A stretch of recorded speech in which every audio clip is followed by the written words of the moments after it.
அஸ்ஸலாமு அலைக்கும். வணக்கம் நண்பர்களே.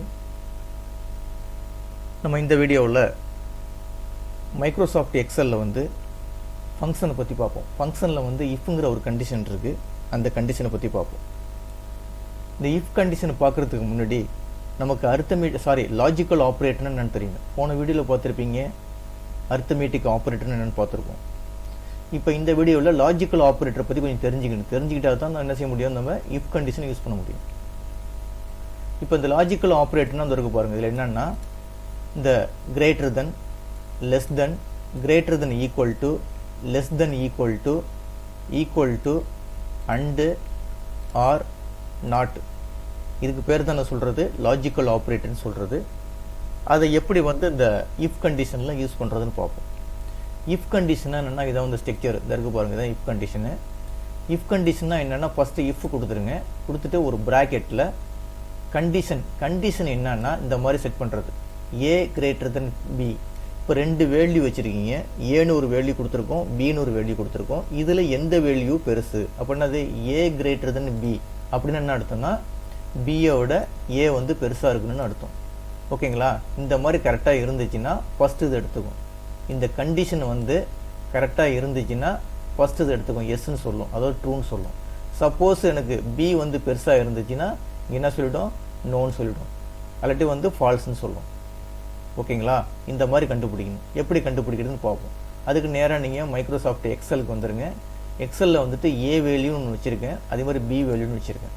இதை உங்களுக்கு பார்த்தாவே சொல்லிவிடுவீங்க. இப்போ எந்த வேல்யூ பெரிய வேல்யூ, இந்த வேல்யூ தான் பெரிய வேல்யூ. ஆனால் நான் என்ன கண்டிஷன் கொடுக்க போகிறேன்னா இந்த மாதிரி கொடுக்க போகிறேன். ஈக்குவல் டு இஃப் கொடுக்க போகிறேன். இஃப்ங்கிற ஒரு கண்டிஷனு அப்படின்னா என்ன அர்த்தம்னா இது அல்லது அது ஒன்று ஏதாச்சும் ஒரு வேல்யூ ட்ரூவாக இருக்கணும். அந்த மாதிரி செட் பண்ணுறதுக்கு தான் இந்த இஃப் கண்டிஷன் சொல்கிறது. இப்போ இஃப் கொடுத்துட்டேன், ஓப்பன் ப்ராக்கெட்டில் இந்த வேல்யூ சூஸ் பண்ணிங்க, ஜஸ்ட் இப்படி கிளிக் பண்ணுங்கள். கிளிக் பண்ணிவிட்டு கிரேட்டர் தென் சிம்பிள் கொடுக்குறேன். இந்த கிரேட்டர் தென் சிம்பிள்லாம் என்னென்னா லாஜிக்கல் ஆப்ரேட்டர்னு சொல்கிறது. கொடுத்துட்டு அதுக்கு அடுத்து இந்த இருக்குது பாருங்கள், இந்த C2-வை கிளிக் பண்ணுறேன். கிளிக் பண்ணிட்டு இந்த ப்ராக்கெட்டை க்ளோஸ் பண்ணிட்டேன். இப்போ உங்களுக்கு பார்த்தாவே தெரியும் எந்த வேல்யூ தான் பெரிய வேல்யூன்னு. C2 பெரிய வேல்யூ. ஆனால் நான் கண்டிஷன் என்ன கொடுத்துருக்கேன்னா B4 பெரிய வேல்யூ மாதிரி சொல்லி காட்டியிருக்கேன். B4 கிரேட்டர் தென் C4 அப்படின்னா என்ன அர்த்தம்னா C4ஓட B4 பெரியசுன்னு சொல்லியிருக்கீங்க இங்கே. அதாவது இந்த கண்டிஷன் இந்த மாதிரி கொடுத்துருக்கோம்.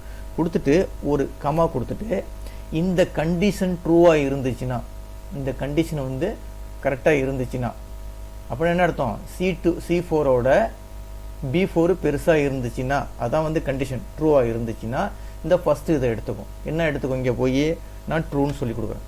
ப்ராக்கெட்டில் கொட்டேஷனில் ட்ரூன்னு கொடுக்குறேன். ட்ரூன்னு கொடுத்துட்டேன். இன்னொரு கமா கொடுத்துட்டு இன்னொரு கொட்டேஷனில் ஃபால்ஸ். சப்போஸ் இந்த ஆன்சர் ஃபால்ஸாக இருந்துச்சுன்னா, தவறாக இருந்துச்சுன்னா அடுத்தது எடுத்துக்கும். ப்ராக்கெட்டை கொட்டேஷன் கொடுத்துட்டேன். கொட்டேஷன் ஃபஸ்ட்டு கொண்டு கொடுத்தது ட்ரூ. ட்ரூன்னு அர்த்தம் இந்த கண்டிஷன் கரெக்டாக இருந்துச்சுன்னா, சரியாக இருந்துச்சுன்னா இந்த ட்ரூன்னு சொல்லும். சப்போஸ் இந்த கண்டிஷன் ஃபால்ஸாக இருந்துச்சுன்னா பக்கத்தில் உள்ள ஃபால்ஸ்ன்னு சொல்லும். இங்கே ஒரு ப்ராக்கெட்டை போட்டு க்ளோஸ் பண்ணிவிடுங்க. ஓகேங்களா? சாரி, இப்போ இந்த இடத்துல ஒரு ப்ராக்கெட்டை போட்டு க்ளோஸ் பண்ணிவிடுங்க.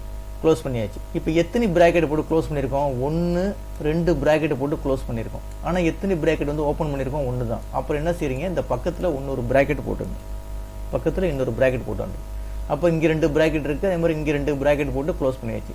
ஜஸ்ட் என்டர் தட்டினீங்கன்னா உங்களுக்கு ஆட்டோமேட்டிக்காக ஆன்சர் வந்துடும். ஏன் சொல்லுது ஃபால்ஸ்ன்னு சொல்லுது, நமக்கு என்ன கண்டிஷன் கொடுத்துருக்கோம், C4ஓட B4 பெருசுன்னு சொல்லியிருக்கோம். அது தவறு தானே. இங்கே என்ன இருக்குது, C4 தான் பெருசாக இருக்குது. அப்போ இது அப்படியே தவறாக இருக்குது. அதனால் இந்த ட்ரூவை விட்டுட்டு ஃபால்ஸு எது உண்மையோ அதை எடுத்துக்கிச்சு. அப்போ ஃபால்ஸுங்கிறது ஓகே. இப்போ இதிலே இப்படி மாற்றி கொடுத்து பாருங்கள். இப்போ 20 இங்கே போட்டுருங்க, இந்த இடத்துல 10ன்னு கொடுத்து பாருங்கள். கொடுத்துட்டு ஜஸ்ட் என்டர் தட்டுங்க. கரெக்டாக சொல்லும். என்ன சொல்லுது, ட்ரூன்னு சொல்லும். ட்ரூனா ஏன் சொல்லுது, இப்போ C4ஓட B4 பெருசுன்னு சொல்லியிருக்கு, கரெக்டாக இருக்குது, அதனால் ட்ரூன்னு சொல்லுது. ஓகேங்களா? இப்போ இதுலேருந்து உங்களுக்கு என்ன தெரியும், இஃப் கண்டிஷன் எதுக்கு யூஸ் பண்ணுறோன்னு தெரியுது. அதே மாதிரி லாஜிக்கல் ஆப்ரேட்டர் எதுக்கு யூஸ் பண்ணுறோன்னு தெரியுது. இப்போ லாஜிக்கல் ஆப்ரேட்டரில் ஒரு இது தான் யூஸ் பண்ணியிருக்கீங்க. இப்போ எனக்கு ஈக்குவல்ட்டும் கொடுத்து பார்க்கலாம். இப்போ எனக்கு இப்போ என்ன கொடுத்துருக்கோம், கிரேட்டர் தென் கொடுத்துருக்கேன். இது எப்படி மாற்றிருங்களேன், லெஸ் தென் கொடுத்துருங்க. இப்போ லெஸ் தென் கொடுத்துட்டேன். லெஸ் தென் என்ன, B4 லெஸ் தென் C4 அப்படின்னா என்ன அர்த்தம், C4 பெருசாக இருக்குன்னு அர்த்தம். ஓகேங்களா? அதாவது இப்போ இந்த சிம்பிள் வந்து இந்த எந்த சைடு வந்து இந்த வாய் பிளந்தா மாதிரி இருக்கோ அதுக்கு வந்து பெருசுன்னு சொல்கிற அர்த்தம். இப்போ எக்ஸாம்பிளுக்கு பாருங்களேன், இந்த B4 இருக்குது, இந்த இடத்துது லெஸ் தென் கொடுத்துட்டு C4. அப்போ இந்த சைடில் வந்து வாய் பிளந்தா மாதிரி இருக்குது பாருங்க. அது இப்போ இதுக்கு என்ன பேர் சொல்கிறது? இந்த இடம் பெருசுன்னு அர்த்தம். அதாவது இப்போ C4 பெருசுன்னு சொல்லுது. ஆனால் இங்கே எப்படி இருக்குது? C4 சின்னதாக இருக்குது. அப்போ ஜஸ்ட் என்டர் தட்டுங்க, என்ன சொல்லும்? ஃபால்ஸ்ன்னு சொல்லும். ஓகேங்களா? அதாவது இந்த சைடு இந்த பாருங்க, இது லெஸ் தென் என்னன்னா B4 லெஸ் தென் C4 அப்படின்னா C4 பெருசுன்னு சொல்லுது. இங்கே என்ன இருக்கு? இங்கே C4 சின்னதாக இருக்கு. அதனால என்னது? ட்ரூவை விட்டுட்டு ஃபால்ஸ் எடுத்துக்கிச்சு. அது எப்படி மாற்றி பாருங்க. இப்போ இந்த இடத்துல வந்து 20 கொடுத்துருங்க, 20 கொடுத்துட்டு இந்த இடத்துல 5 கொடுத்து பாருங்க. இப்போ பாருங்க ட்ரூன்னு ஆட்டோமேட்டிக்காக எடுத்துக்கும். ஏன்னா இது கரெக்டான சொல்லுது. என்னது? B4ஓட C4 பெருசாக இருக்கு, அதனால என்ன சொல்லிச்சுட்டு ட்ரூன்னு எடுத்துக்கிச்சு. ஓகேங்களா? இப்போ உங்களுக்கு லெஸ் தென்னா என்னன்னு தெரியும், அதே மாதிரி வந்து கிரேட்டர் தென் என்ன தெரியும். அதுக்கிட்ட ஈக்குவல் டு கொடுக்க போகிறோம். இந்த இடத்துல ஈக்குவல் டு, இப்போ ஈக்குவல் டு கொடுத்துட்டோம். இப்போ ஈக்குவல் டு கொடுத்தோன்னா என்ன செய்யும்? ரெண்டும் வந்து சமமாக இல்லை, சமமாக இருக்கான்னு சொல்லும். ரெண்டுமே சமமாக இல்லை. ஓகேங்களா? அப்போ ஜஸ்ட் என்டர் தட்டுங்க, ஃபால்ஸ்ன்னு சொல்லுது. ஏன்னா ரெண்டும் சமமாக இல்லை. இப்போ அதே வந்து இப்போ இங்கே வந்து 5 கொடுத்துருங்க, இந்த இடத்துல 5 கொடுத்துருங்க, நம்பர் 5 கொடுத்துட்டேன், இப்போ ட்ரூன்னு சொல்லுது. ஏன்னா B4ம் C4ம் சமமாக சொல்லுது. ஓகேங்களா? இந்த மாதிரிலாம் நம்ம என்ன செஞ்சுக்கலாம்? செட் பண்ணி பார்த்துக்கலாம். இதுக்கு பேர் என்ன சொல்கிறது? If condition. இஃப் கண்டிஷன்னா ஒன்று ஃபஸ்ட்டு ஏதாச்சும் ஒன்று ஃபால்ஸாக ட்ரூவாக இருக்கும். ஃபஸ்ட்டு உள்ளது ட்ரூ, ரெண்டாவது உள்ளது ஃபால்ஸ். அந்த மாதிரி செட் பண்ணுறது தான் சொல்கிறது இஃப் கண்டிஷன் சொல்கிறது. அதுக்கு வந்து நமக்கு என்ன செய்யணும்? லாஜிக்கல் ஆப்ரேட்டர் வேணும். சரி, இந்த லாஜிக்கல் ஆப்ரேட்டரில் நம்ம இது பார்த்துருப்பீங்க. என்னது? இந்த இதெல்லாம் தெரியும் உங்களுக்கு என்னண்டு. இப்போ இந்த மாதிரி அண்டு ஆறு நாட்னா என்ன? இது எதுக்கு நான் அந்த அண்டு ஆர் நாட்டத்தை யூஸ் பண்ணேன்னா, நம்ம வந்து இப்போ எக்ஸாம்பிளுக்கு வந்து ஒரு மார்க் லிஸ்ட் ப்ரிப்பேர் பண்ணுறேன்னு வச்சிங்களேன். நம்ம ஆல்ரெடி மார்க் லிஸ்ட்டு பார்த்துருப்போம். அதில் வந்து எது வரைக்கும் பார்த்துருப்போம்? டோட்டல் பார்த்துருப்போம், ஆவரேஜ் பார்த்துருப்போம். ஒன்றும் ரிசல்ட்டும் கிரேடும் பார்த்துருக்க மாட்டோம். அப்போ இந்த ரிசல்ட் கிரேடுக்கு வந்து எது யூஸ் பண்ணலாம்? இந்த இதெல்லாம் யூஸ் பண்ணி ஆகணும். இந்த அண்டை யூஸ் பண்ணி ஆகணும். அதுக்காக தான் நான் சொல்கிறது, அந்த அண்டை இங்கே சூஸ் பண்ணியிருக்கேன். இப்போ அண்டு என்னென்னா, இப்போ வந்து 2 வேல்யூக்கு ஓகே வராது. அதாவது ஒரு 3-4 செல்லை வந்து கம்பேர் பண்ணும்போது அந்த அண்டு யூஸ் ஆகும். இப்போ எக்ஸாம்பிளுக்கு பார்த்துங்களேன். இப்போ பாருங்கள், இப்போ இந்த இடத்துல வந்து நம்ம 100 வேல்யூ ஒன்று ஆட் பண்ணிக்கும். இந்த இடத்துல வந்து C100 வேல்யூ ஒன்று ஆட் பண்ணிக்கும். இடத்துல இல்லைன்னா இந்த இடத்துல ஆட் பண்ணிக்குமா? சி வேல்யூன்னு ஒன்று ஆட் பண்ணிக்கும்.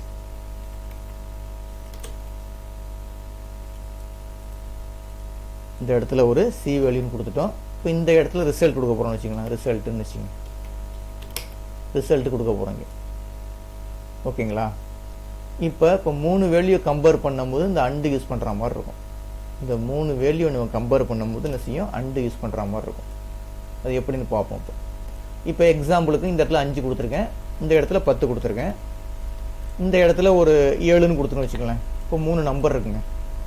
இப்போ 3 நம்பர் நம்ம என்ன செய்ய போகிறோம்? அதே 2 ஆன்சர் தான், 2 ஆன்சர் தான் சொல்ல போகிறோம்.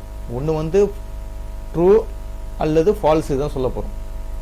இப்போ இதில் நான் என்ன யூஸ் பண்ண போகிறேன்? அண்டுங்கிற ஒரு லாஜிக்கல் ஆப்ரேட்டரை யூஸ் பண்ண போகிறோம். எப்படி யூஸ் பண்ண போகிறோன்னா, ஈக்குவல் டு கொடுத்துருங்க, கொடுத்துட்டு இஃப் கொடுத்தாச்சு, ஓப்பன் ப்ராக்கெட்டு, இந்த ஃபாண்ட்டை வேணால் கொஞ்சம் பெருசு பண்ணிக்கும்.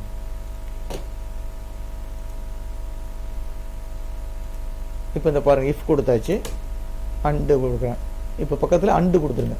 அதுக்கு முன்னாடி ஈக்குவல் டு கொடுக்கணும். ஈக்குவல் டு கொடுத்தா அவனு equal to if and choose பண்ணிவிடுங்க. அண்டு எதுக்குன்னு சொல்கிறேன். அண்டு எதுக்குன்னு ஆல்ரெடி சொல்லிட்டேன். அதாவது 2 வேல்யூக்கு மேலே கம்பேர் பண்ணிங்கன்னா 1, 2, 3வது வேல்யூ கம்பேர் பண்ணுறோம். இந்த 3வது வேல்யூ கம்பேர் பண்ணும்போது இந்த அண்டுன்னு போட்டாகணும். இப்போ பாருங்களேன், இப்போ இந்த ஃபஸ்ட்டு 2 மட்டும் கம்பேர் பண்ண போகிறேன். எதில் இருக்குது? இந்த இடம் B4 இருக்குது, கிரேட்டர் தென் கொடுத்துட்டேன். கொடுத்துட்டு அடுத்தது கிளிக் பண்ணுறேன். ஓகேங்களா? கிளிக் பண்ணிட்டு இது ஒரு கம்மா கொடுத்துட்டேன். இப்போ இது ஒரு கண்டிஷனுங்க. இப்போ 2 செல்லையும் கம்பேர் பண்ணிட்டு அது ஒரு கண்டிஷன். அதுக்கு அடுத்து என்ன செய்ய போகிறேன்? நான் வந்து இந்த 2 வேலையும் கம்பேர் பண்ண போகிறேன். பியும் சியும் கம்பேர் பண்ண போகிறேன். எப்படி கம்பேர் பண்ணுறது? அதுக்கு தான் அண்டு. அண்டுனா மேலும். ஒரே ஒரு கண்டிஷனோட முடிச்சிட்டிங்கன்னா அண்டு தேவையில்லை. ஒன்றுக்கு மேற்பட்ட கண்டிஷனை அப்ளை பண்ணும்போது என்ன செய்ய? நீங்கள் அண்டு கொடுத்தாங்க. அண்டுனா மேலும். அப்போ என்ன செய்யறது? இப்போ இந்த இடத்த கிளிக் பண்ணுறேன், இந்த இடத்த கிளிக் பண்ணுறேன். C4 கிரேட்டர் தென், அதே கிரேட்டர் தென் சிம்பிளாக கொடுக்குறேன். அடுத்தது C4 கொடுத்துட்டு ப்ராக்கெட்டை க்ளோஸ் பண்ணிடுறேன். ஓகேங்களா? இப்போ இந்த ப்ராக்கெட்டுக்கு இந்த ப்ராக்கெட்டு க்ளோஸ் பண்ணியாச்சு. இந்த இடத்துல கமா கொடுத்துட்டு இப்போ நம்ம என்ன செய்யணும்? ட்ரூ ஆர் ஃபால்ஸ்ன்னு சொல்லணும். ஓகேங்களா? என்ன சொல்லணும்? ஒன்று ட்ரூ, அதான சொல்ல போகிறோம். ட்ரூ கமா கொட்டேஷனில் ஃபால்ஸ் கொடுத்துட்டு ப்ராக்கெட்டை இப்போ பாருங்கள். இப்போ வந்து இப்போ இதில் போய் பாருங்கள் என்னென்னு தெரியும் உங்களுக்கு. இப்போ இந்த இடத்துல இந்த ப்ராக்கெட்டை க்ளோஸ் பண்ணிவிடுங்க. இப்போ ப்ராக்கெட்டை க்ளோஸ் பண்ணியாச்சு. இப்போ எத்தனை ப்ராக்கெட் ஓப்பன் பண்ணியிருக்கோம்? ஃபஸ்ட்டில் வந்து 2 ப்ராக்கெட் ஜஸ்ட் என்டர் தட்டுங்களா, என்டர் தட்டுன்னு வருது பாருங்கள். இப்போ டபுள் கிளிக் பண்ணிங்கன்னா இங்கே பாருங்கள். இப்போ மேலே போய் பாருங்கள் தெரியும் என்னென்னு. இந்த கர்சரை மூவ் பண்ணிட்டு வாங்க. கர்சரை மூவ் பண்ணிட்டு இந்த பாருங்கள் இஃப் கொடுத்தாச்சு, அண்டு கொடுத்தாச்சு. இப்போ இந்த 2 ப்ராக்கெட், இங்கே ஒரு ப்ராக்கெட் இருக்குது, இங்கே ஒரு ப்ராக்கெட் இருக்குது. அதுக்கு ஆல்ரெடி நம்ம ஒரு ப்ராக்கெட் கொடுத்து க்ளோஸ் பண்ணிட்டோம்.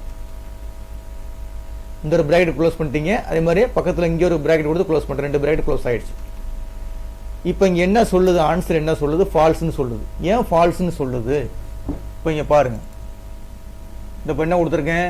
ஏ இந்த அதாவது இந்த இதையும் இந்த இதையும் ஃபஸ்ட்டு கம்பேர் பண்ணும்போது என்ன கொடுத்துருக்குன்னா இந்த இருக்கு பாருங்க, B4 greater than C4, அதாவது C4ஓட B4 பெருசுன்னு சொல்லியிருக்கேன். அது தவறு. ஒன்று தவறு தானே?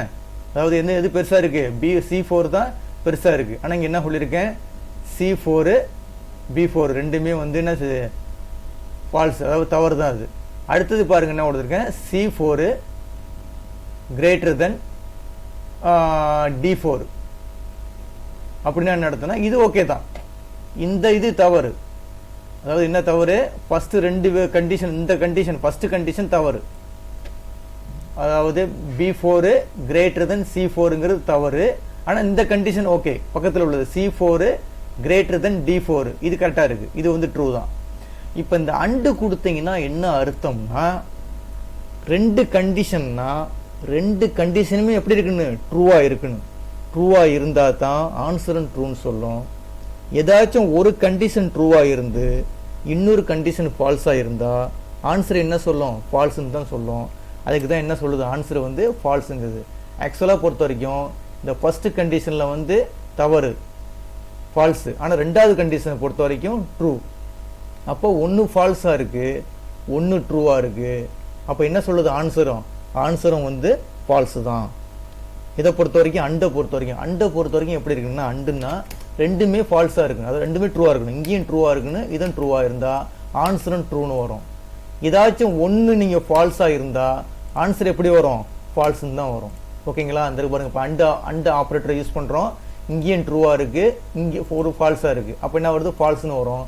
2 இடமே ட்ரூவாக இருந்தால் ஆன்சர் என்ன வரும்? ட்ரூன்னு வரும். இந்த இடத்துல ட்ரூன்னு வரும். ஓகேங்களா? அதை வேணால் செஞ்சு காட்டுறோம் பாருங்கள். இப்போ பாருங்கள், இப்போ வந்து என்ன செஞ்சுட்டு ஒன்று ஃபால்ஸாக இருந்துச்சு, ஒன்று ட்ரூவாக இருந்துச்சு. ஆன்சர் என்ன வந்துச்சு? ஃபால்ஸ்னு வந்துச்சு. அண்டை பொறுத்த வரைக்கும் ரெண்டுமே ட்ரூவாக இருந்தால் தான் ட்ரூன்னு வரும். இப்போ இந்த இடத்துல பாருங்கள், இப்போ இங்கே என்ன செஞ்சிட போகிறோம்? மாற்ற போகிறோம். எப்படி மாற்ற போகிறோன்னா, இப்போ இந்த இடத்துல பாருங்கள், இப்போ என்டர் கொடுத்தாச்சு. இப்போ டபுள் கிளிக் பண்ணிவிட்டு இங்கே பாருங்களேன். இப்போ பாருங்கள், B4 என்ன செஞ்சு அப்படியே இங்கே கிரேட்டர் தான் மாற்ற போகிறோம். இந்த இடத்துல வந்து என்னது? சாரி, லெஸ் தென் மாற்ற போகிறோம். லெஸ் தென் கொடுத்துட்டேன். இப்போ ஓகே, உண்மை தான் அது. உண்மை எப்படின்னா வந்து இப்போ என்ன கொடுத்துருக்கேன்னா C4 பெருசாக கொடுத்துருக்கேன். C4 வந்து பெரிய வெளின்னு சொல்லி கொடுத்துருக்கேன். B4 சின்னது, C4 பெருசுன்னு சொல்லியிருக்கேன். ஓகே, உண்மை தான். அதே மாதிரி அடுத்தது பாருங்கள், C4 வந்து பெருசு, D4 சின்னதுன்னு சொல்லியிருக்கேன். இப்போ ஜஸ்ட் என்டர் தட்டுங்க, ட்ரூன்னு சொல்லுது பாருங்கள். அப்போ 2 கண்டிஷனும் ட்ரூவாக இருந்துச்சுன்னா என்ன சொல்லும்? ஆன்சரு ட்ரூன்னு சொல்லும். ஒரு கண்டிஷன் ஃபால்ஸாக இருந்து ஒரு கண்டிஷன் ட்ரூவாக இருந்தாலும் ஆன்சர் என்ன சொல்லும்? ஃபால்ஸ்ன்னு தான் சொல்லும். அதுக்கு தான் பேர்ஸ் என்ன சொல்கிறது? அண்டு ஆப்ரேட்டர்னு சொல்கிறது. லாஜிக்கல் ஆப்ரேட்டரில் அண்டுனுடைய மீனிங் என்னென்னா, ஒரு 4 செல்லையோ இல்லை ஒரு 5 செல்லையோ நீங்கள் கம்பேர் பண்ணும் போது 5 செல்லுன்னா 5 செல்லுமே எப்படி இருக்குன்னு? ட்ரூவாக இருக்குன்னு. ட்ரூவாக இருந்தால் தான் ஆன்சரும் ட்ரூன்னு சொல்லும். ஏதாச்சும் ஒரு செல்லு ஃபால்ஸாக இருந்தாலும் அண்டை பொறுத்த வரைக்கும் என்ன சொல்லும்? ஃபால்ஸ்ன்னு தான் சொல்லும். ஓகேங்களா? புரிஞ்சிச்சிங்களா? ரைட்டுங்க. அடுத்தது நம்ம என்ன பார்க்க போகிறோம்னா ஆர்னா என்னன்னா, இப்போ பார்த்தீங்களா, எனி ஒன் ஏதாச்சும் ஒரு கண்டிஷன் ட்ரூவாக இருந்தாலும் ஆன்சர் என்ன சொல்லும்? ட்ரூன்னு சொல்லிடும். ஓகேங்களா? ஏதாச்சும் ஒன்று ரெண்டுமே ஃபால்ஸாக இருந்தால் தான் ஃபால்ஸ்ன்னு சொல்லும். இது எப்படின்னு பாருங்கள். இப்போ அந்த அண்டுக்கு பதில் நம்ம என்ன செய்ய போகிறோம்? அண்டுக்கு பதில் இந்த இடத்துல வந்து நம்ம என்ன செய்ய போகிறோம்? இப்போ இங்கே வந்து ஆரை யூஸ் பண்ண போகிறோம். ஒன்றுமே கிடையாது, அதே கண்டு பாருங்கள். இந்த இடத்துல 6 கொடுத்துட போகிறோம். 6 கொடுத்தாச்சு. 6 கொடுத்துட்டு பழைய மாதிரி மாற்றிக்கிங்க. இந்த இடத்துல கிரேட்டர் தென் கொடுத்துருங்க. இந்த இடத்துல கிரேட்டர் தென் கொடுத்தா என்ன அர்த்தம்? B4 பெருசுன்னு சொல்லுது. B4 பெருசு, அதாவது A வேல்யூ பெருசு, B4 C வேல்யூ சின்னதுங்குது. சாரி, இந்த இருக்கு பாருங்க. இப்போ B4 கிரேட்டர் தென் C4 அப்படின்னு என்ன அர்த்தம்னா என்ன சொல்லியிருக்கு? இந்த இடத்துல B4 பெருசுன்னு சொல்லியிருக்கேன். ஓகே தானே? அடுத்து ரெண்டாவதுல வந்து C4 கிரேட்டர் தென் B4. இது கரெக்டு தான். சாரி, D4ஓட C4 பெருசுன்னு சொல்லியிருக்கு. அப்போ இந்த ரெண்டு கண்டிஷனில் ஃபர்ஸ்ட் கண்டிஷன் வந்து தவறாக இருக்கு. ஃபர்ஸ்ட் கண்டிஷன் வந்து எப்படி இருக்கு? தவறாக இருக்கு. தவறாக இருக்குன்னு என்னது? இந்த வேல்யூ தான் பெருசு, 5 தான் வந்து பெருசுன்னு சொல்லியிருக்கோம். அந்த கண்டிஷனில் வந்து பெருசுன்னு சொல்லியிருக்கோம். B4 வந்து பெருசுன்னு சொல்லி நம்ம கண்டிஷன் யூஸ் பண்ணியிருக்கோம். அப்போ இது வந்து தவறு. இந்த இடத்துல ஃபால்ஸ் வரணும், இந்த இடத்துல ட்ரூ வரணும். அப்போ ஒரு ஃபால்ஸ் இருக்கு, ஒரு ட்ரூ இருக்கு. அப்போ ஆன்சர் என்ன வரும்? ட்ரூன்னு வந்துருச்சு பாருங்க. இப்போ புரியுதுங்களா? அப்போ அதாவது ஒரு ஃபால்ஸ் இருந்துச்சு, ஒரு ட்ரூ இருந்துச்சு. ஆன்சர் என்ன வருது? ட்ரூ வருது. எதுக்கு வருதுன்னா இந்த இடத்துல நம்ம என்ன செஞ்சுருக்கோம்? 6 யூஸ் பண்ணியிருக்கோம். 6 யூஸ் பண்ணினீங்கன்னா ஒரு கண்டிஷன் வந்து ட்ரூவாக இருந்தால் கூட உங்களுக்கு ஆன்சரை வந்து ட்ரூன்னு எடுத்துக்கும். அண்டை பொறுத்த வரைக்கும் 2 கண்டிஷனுமே இல்லை 5 கண்டிஷனுமே இல்லை 10 கண்டிஷனுமே ட்ரூவாக இருந்தால் தான் ட்ரூன்னு சொல்லும். 6 பொறுத்த வரைக்கும் 10 கண்டிஷனில் ஏதாச்சும் ஒரு கண்டிஷன் ட்ரூவாக இருந்தாலும் ட்ரூன்னு வந்து ஆன்சர் வந்துடும். ஓகேங்களா? இந்த மாதிரிலாம் இதை ஒர்க் அவுட் பண்ணி பாருங்கள். இப்போ நம்ம இதில் என்ன, இந்த வீடியோவில் நம்ம என்ன பார்த்துருக்கோம்னா, இஃப் கண்டிஷனுங்கிறது ஒரு கண்டிஷனை பற்றி பார்த்துருக்கோம். அதுக்கு ரிலேட்டடாக உள்ள less than, greater than, and, or இதெல்லாம் எப்படி யூஸ் பண்ணுறதுன்னு சொல்லி லாஜிக்கல் ஆப்ரேட்டர் பற்றியும் கொஞ்சம் சொல்லியிருக்கேன். இதில் இந்த வீடியோவை ஒர்க் அவுட் பண்ணி பாருங்கள். எதுக்கு இந்த வீடியோ எடுத்திருக்கேன்னா, நம்ம அடுத்தது வந்து நம்ம என்ன செய்ய போகிறோம்? நம்ம இந்த இடத்துல ரிசல்ட் கண்டுபிடிக்க போகிறோம். ரிசல்ட்டும் கிரேடும் வந்து கிரேடு ரெண்டும் வந்து அடுத்த வீடியோவில் பார்க்க போகிறோம். அதுக்கு முன்னாடி இந்த வீடியோ நீங்கள் ஒர்க் அவுட் பண்ணி பார்த்தீங்கன்னா, ஃபுல்லாக ஒர்க் அவுட் பண்ணி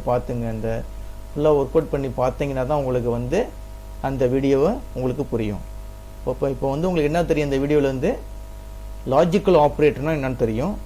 அதே மாதிரி இஃப் கண்டிஷன்லாம் என்னன்னு சொல்லி உங்களுக்கு கிளியராக உங்களுக்கு எக்ஸ்பிளனேஷன் பண்ணியிருக்கேன். கண்டிப்பாக பிடிக்கும்னு நினைக்கிறேன்.